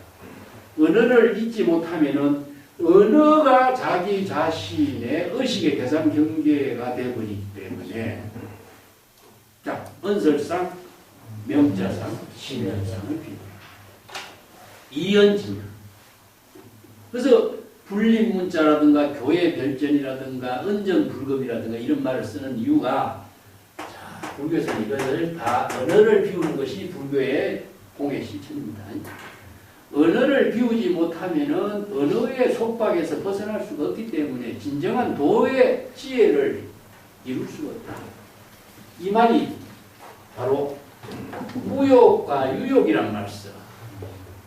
무욕, 무의 자연의 경지에서 무심무사한 경지에서 도를 실천하면은 그 도가 미묘하게 작용하는 깨달음을 체득할 수가 있고, 자기 생각대로 도라는 말과 언어를 대상으로 관찰하고 분별하고 인식하면은 도라는 언어를 이리저리 분별하고 생각하고 언어 주변만 맴돌게 되고 진정한 도를 깨달아 체득할 수가 없다. 이런 말이죠. 그래서 상이란 말 붙이는 뭐냐? 바로 항상 일상생활 가는 가운데 이런 뜻이죠. 그래서 도를 이루는 시절 인연을 여기다가 앞에 이제 언제 어디서나 이 불교에서는 시절 인연에 따라서 지금 여기에 시절 인연에 따라 자기 본분사의 지혜로운 삶을 사는 그 경지가 바로 상이라. 그래서 노자에서 이 상이란 말을 항상 이런 말을 붙이는데 불교에서 이야기한다면 수연성이죠. 수연성. 불수자성, 수연성이라. 항상 시절 인연에 맞춰서 바로 무신무사의 경지에서 도와 도라는 말을 여법하게 잘 관찰하고 실천해야 도의 미묘한 경지를 깨달아 체득할 수 있고, 도라는 말을 언어 문자의 대상 경계로 의식의 대상 경계로 두고 실천하면은 도라는 말을 주변만 맴돌다가 도의 진정한 경지는 깨닫지 못하게 될 것이다. 이걸 이제 경고를 둔 거예요. 도를 깨닫는 법을 여기 제시하고 있는 거죠. 그죠? 예. 자, 이게 이제 마지막 구절은 무엇이냐? 차 양자는 동출이 이명이요. 동구절. 그 다음에 동이지 현이요. 이 두 구절을 보자. 이 양자는 무엇이냐? 유명과 무명을 말해요. 자, 도라는 말이 있고 도라는 말이 없는 거죠. 그죠? 그럼 도라는 말이 있는 것은 뭐죠? 무의자연 본래고, 응? 본래의 상태를 도라는 말이 없는 것이죠. 그죠? 이 두 구절. 무명과 유명을 이 양자라고 두 개로 표현했어요. 그렇기 때문에 도라는 말이 없는 무명은 무의자연을 말하는 거고, 본래의 상태니까. 무의자연은 본래입니다. 자, 불교에서 이야기한다면은 이 본래는 본래 면목이죠. 그죠? 본래 면목이라고 하는 것은 불교에서 보면은 뭐죠? 무명, 무상, 예. 이 말이죠. 그죠? 무명, 무상, 절일체요. 이게 뭐라고 지금 이름 붙일 수가 없어. 그죠? 법성을 융무이상, 제법 부동 본래. 무명, 무상, 절일체, 정지소집이에요. 자, 법성이라고 하는 이름도 형상도 일체의 모든 것이 다 끊어진 경지니까 뭐라고 이름 붙일 수가 없어. 근데 이게 법성이라. 이게 노자에서는 무의자연을 무명이라고 해요. 이름이 없어. 아직까지. 근데 부득이 이름을 붙였지만은 본래 이름이 없어서 뭐라고 이름 붙일 수 없어서 뭐라고 이름 붙였다. 나왔죠. 그러고 큰 대자를 붙여. 대라고도 붙였다. 도라고도 이름 붙이고 대라고도 이름 붙이고 이렇게 몇 가지 이름을 임시로 붙이고 온 거예요. 근데 이름이 없는데 임시로 붙인 이름이 도라. 그것이 대고. 그래서 불교에서는 대도 이런 말 쓰고 지도 이런 말 쓰는 거예요. 근데 처음에는 이름이 없어. 이름이 없는 그 상태가 바로 무의자연이다. 원래는 이름이 없어. 그래서 노자가 임시로 붙인 이름이 도라는 이름이라. 그렇기 때문에 도라는 이름은 임시로 붙이기 때문에 고정된 실체로 이름이 있는 건 아니다. 이렇게 한 거예요. 근데 유명은 뭐죠? 유명은 무의자연이란 말을 임시로 붙인 이름이 도다. 이렇게 말하죠. 그죠? 그래서 무의자연의 도다. 이렇게 붙인 거예요. 그것도 무의자연의 도를 이름이 없는 거와 무의연과 무의자연을 도라고 이름 붙인 것 이 두 가지는 모두 어디서 나오느냐? 똑같은 무의자연에서 나왔어요. 무의자연을 근본으로 해서 이름이 없는 것으로 했지만은 임시로 도라는 이름을 붙인 것을 표현한 것을 이렇게 표현해요. 그렇지만 이름이 다르다. 두 개의 이름으로 불리게 된 것이다. 어떻게? 하나는 뭡니까? 무명으로 불리고 하나는 유명으로 불리게 된 것이다. 이겁니다. 근데 두 개는 뭐죠? 전부 다 똑같이 무의자연에서 근본에서 나온 것이다. 임시로. 두 개를 이렇게 표현해요. 그런데 똑같이 뭡니까? 현묘한 경지다. 무의자연의 지혜가 작용하는 경지가 바로 현이라는 겁니다. 이걸 알아야 돼요.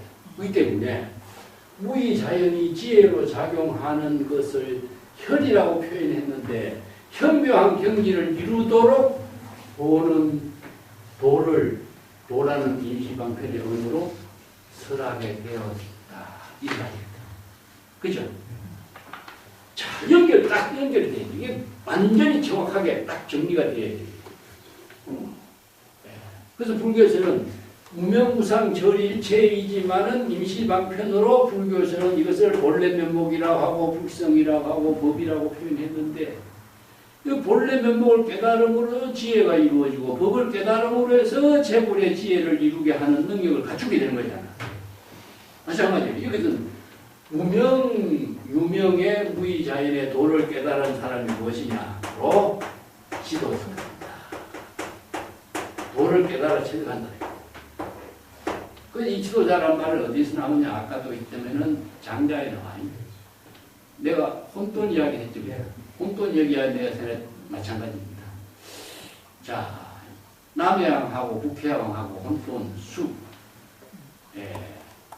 혼돈왕이 살고 있는 중앙에 만나서 서로 이렇게 평화협정을 했는데 그게 혼돈은 사람이 갖고 있는 7개 구멍, 눈, 귀, 코, 이 구멍이 생기기 전에 본래의 모습이잖아.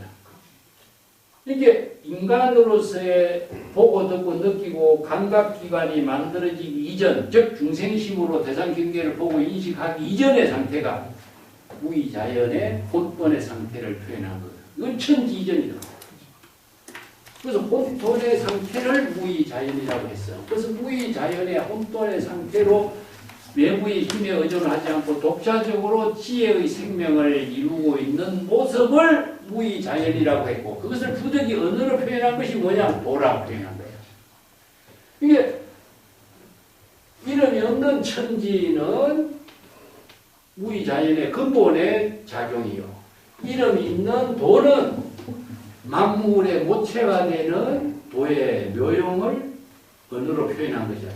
그러니까 똑같이 어떻게 되겠어? 바로 이름은 다르지만은 무의자연과 도는 이름이 달라. 유명과 무명으로 표현했지만은 똑같이 지혜가 작용하는 현묘한 경지다. 미묘하게 작용하는 경지다. 현이란 말이죠. 이 현이 도가 현묘하게 작용하는 불가사의한 세계를 현이라고 해요. 참 재미나게 붙였죠, 그죠? 그러니까 이 현이 이제 노자에서 이야기하고 있는 그 도의 작용,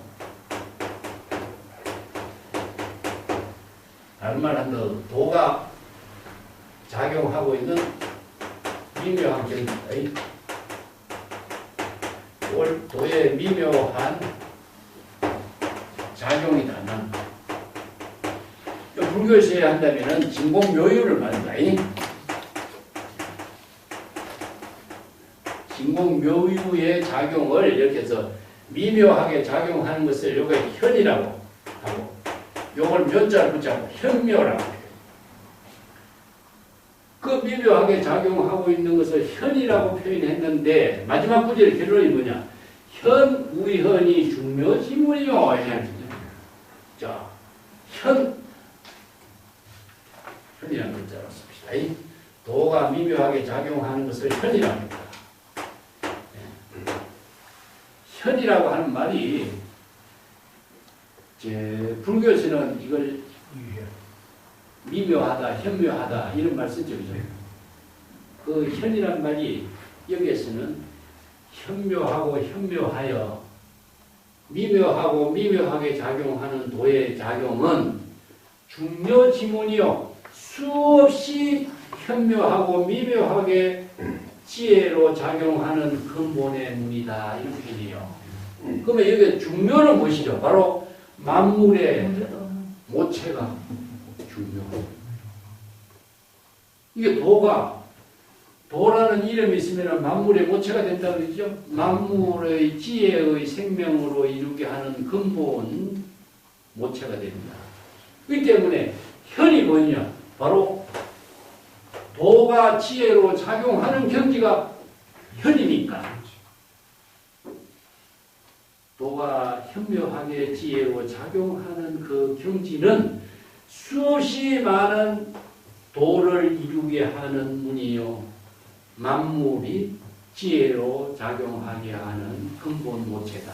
자, 여기서 중묘하고 만물하고 연결시킵시다. 뭐 중묘를 아까 이야기했지만은 세상의 천지 만물의 모든 사물을 내가 만물이라고 안 했죠. 그죠? 자, 요걸 천지 만물은 일심에 작용을 합니다. 이걸 노자에서는 이렇게 표현 안 해. 근데 나는 유물론이 아니고 유심론이기 때문에 이렇게 봐야 돼. 왜? 천지는 무엇이냐?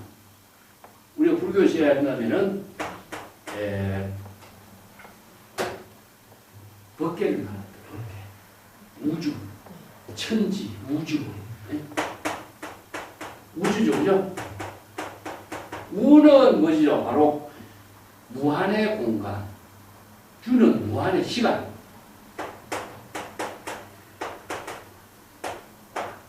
그래서 천지는 법계를 말하죠. 불교에서는 진여법계를 말합니다. 진여법계. 일심이 지혜로 작용하는 진여법계를 이렇게 표현하고, 자, 천지, 온 우주의 시간, 공간이 함께하는 우주의 지금 여기죠. 그죠? 만물은 계세요. 만사입니다. 만사. 만사는 이체법이에요. 지금 여기 자기 본분사 시절 인연에 따른 모든 일, 이게 만물이에요. 근데 이걸 유심론으로 봐야지, 유물론으로 보면은 도가 지혜로 작용하는 것이 유물론이 되는 거예요. 이 때문에 만사. 일심이 시절 인연에 따라서 지금 여기 자기 본분사의 이체의 모든 일을 지혜로 이루게 하는 근본 당체가 되는 것이요. 자, 이 도가 현묘하게 작용할 때 수없이 다양한 지금 여기 자기 본분사의 지혜로운 삶을 창조하게 하는 문이 됩니다. 이게 다른 사람이 아니라 객관적인 사물이 아니라 자기 지혜로운 삶을 이루게 하는 도의 묘용의 문이 되는 거예요. 도의 문이라는 것은 궁극적으로 보겠어요. 지금 여기 지혜로운 삶을 창조하는 문이 되는 거예요. 이게 바로 중거지문이죠. 그래서 불교에서 현이라고 하는 말은 뭐겠어요? 자, 임재록에서 현을 뭐라고 표현해요? 불법유현이다. 이 표현하죠. 불법유현이다. 이 현이라고 하는 것을 불교에서는 현지라고 하는 것은 일체의 언어를 다 비우는 것이 현지다. 그렇기 때문에 현지는 불교에서는 공입니다. 이 때문에 현, 우현, 중묘, 지문은 일심이 도의 지혜로운 삶을 이루고 일체의 언어를 텅 비운 경지, 일체의 언어를 분별하는 무심, 무욕의 경지에서 미묘한 경지를 깨달아 체득할 수 있는 경지죠.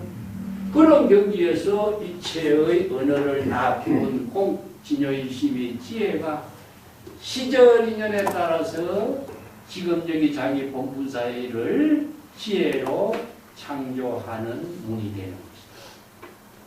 이걸 현이라고 해요. 이 때문에 현이라고 하는 것은 대상이 없는 거예요. 까만 상태라. 현을 다른 말로 한다면은 꽁입니다.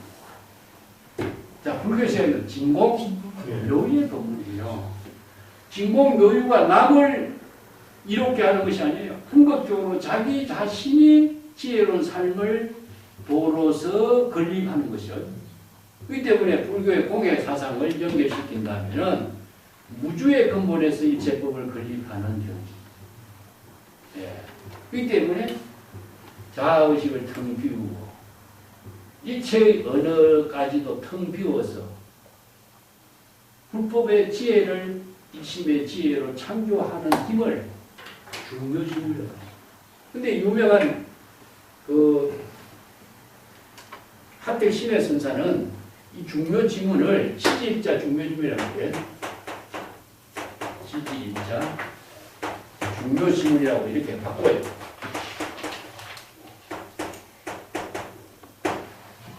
자, 현을 하택신에는 씨로 바꾸는 거예요. 예, 여기서 노자에서 현이라고 했죠.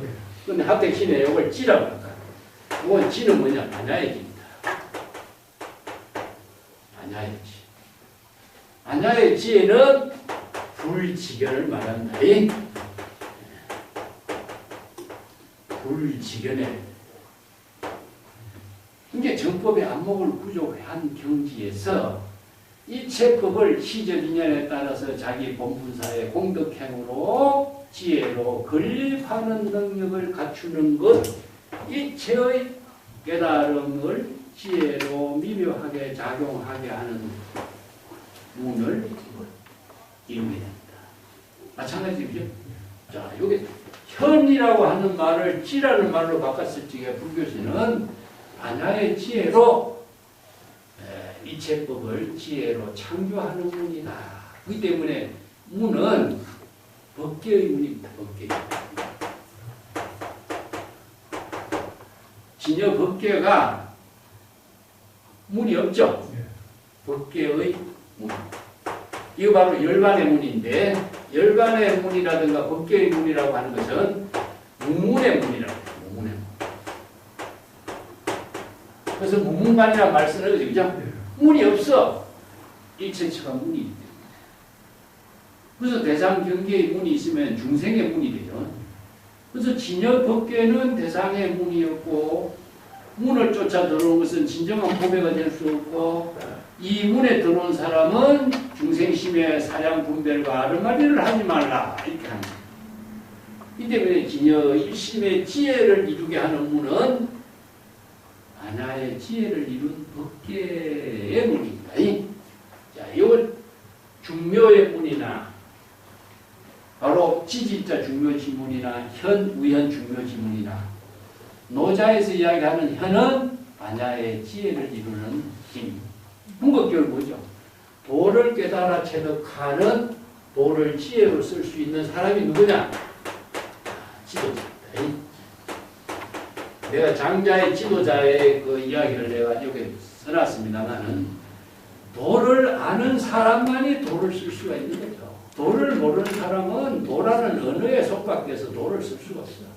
도를 깨달아 체득한 사람은 일체의 언어까지도 초월해서 도를 자신의 지혜로 쓸 수 있어요. 그런데 그 지혜를 그냥 천지 만물, 자, 이걸 천지 만물로 유물로 보지 말고 지금 여기 자기 본분사의 지혜로운 삶을 이루는 시절 인연의 일로 가야 된다.